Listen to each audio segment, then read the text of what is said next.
The 2015 Dodge Dart. The Dodge Dart was introduced as a lower-priced, shorter wheelbase, full-size Dodge in 1960 and 1961, became a mid-size car for 1962, and finally was a compact from 1963 to 1976.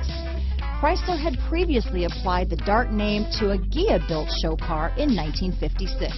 This vehicle has less than 65,000 miles. Here are some of this vehicle's great options: traction control, dual airbags, leather-wrapped steering wheel, power steering, four-wheel disc brakes, universal garage door opener, electronic stability control, fog lights, compass, heated steering wheel, power windows, heated front seats, trip computer, rear window defroster, security system, remote keyless entry, brake assist, panic alarm, overhead console. Come see the car for yourself.